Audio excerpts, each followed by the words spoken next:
چار چیزیں ایسی ہیں جس شخص کے اندر پائی جائیں وہ خالص اور پکا منافق ہے۔ اذا تمنا خانہ، جب اس کے پاس امانت رکھی جائے خیانت کرے۔ تو منافق خائن ہوتا ہے، جب بھی امانت رکھی جائے وہ خیانت کرتا ہے۔ اور ہم اس نبی کے ماننے والے ہیں جن کے گھر کے گرد کافروں نے محاصرہ کیا ہے، ننگی تلواریں لیے کھڑے ہیں کہ آج حضور کی زندگی کا چراغ بجھا دیں گے۔ وہ باہر تلواریں لہرا رہے ہیں اور حضور علی کو وصیت کر رہے ہیں کہ صبح ان کی امانتیں واپس کر کے تم بھی مدینے پلٹ آنا۔ ہم اس نبی کے ماننے والے ہیں، تو کس طرح ہم امانت میں خیانت کر سکتے ہیں؟ اس شخص کا دین ہی نہیں ہے جس کے پاس امانت نہیں ہے۔ اور امانت صرف مال کی نہیں ہے، المجالس بالامانہ۔ اگر کسی مجلس میں کوئی ایسی بات ہوئی ہے تو وہ مجلس تک رہنی چاہیے، باہر اس کو مشتہر نہ کیا جائے، بلکہ تم سے کوئی شخص بات کرے اور بات کرتے ہوئے دائیں بائیں دیکھے تو اس کا مطلب یہ ہے کہ وہ ڈر رہا ہے کہ کوئی اور نہ سن لے، تو اس بات کو بھی آپ امانت کے طور پہ اپنے پاس رکھنے کے پابند ہیں، اس لیے کہ اس نے آپ پر اعتماد کیا اور اس نے آپ کو بتائی اور آپ نے اس کی تشہیر کر دی، تو پھر یہ بدترین صورتحال ہے۔ تو فرمایا مومن کی کیا شان ہے کہ وہ امانت دار ہوتا ہے۔ اور منافق کی پہلی علامت کیا بتائی؟ اذا تمنا خانہ، جب اس کے پاس امانت رکھی جائے تو وہ خیانت کرتا ہے۔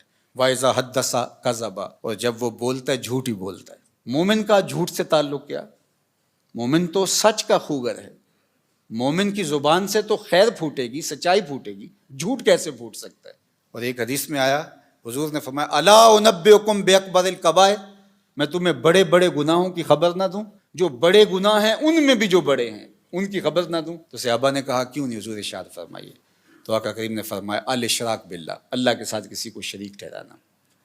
پھر ارشاد فرمایا وعقوق الوالدین، والدین کی نافرمانی کرنا، وجلس وکانا متکئا۔ تیسری چیز بیان کرنے کے لیے حضور ایسے ٹیک لگائے بیٹھے تھے، حضور نے ٹیک چھوڑ دی، بات کی اہمیت کو اور اجاگر کرنا تھا۔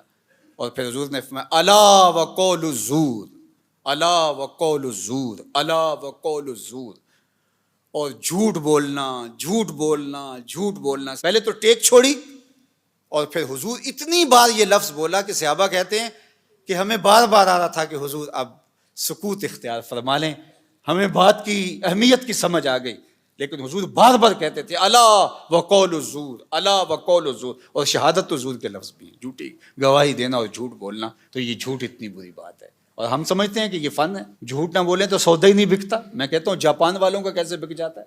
پوری دنیا بیچ رہی ہے، ہمارا نہیں بکتا۔ ہم پھر سودا نہیں بیچ رہے، ہم جھوٹ بیچ رہے ہیں، جو بیچیں گے کمائی بھی پھر اس کے مطابق ہو۔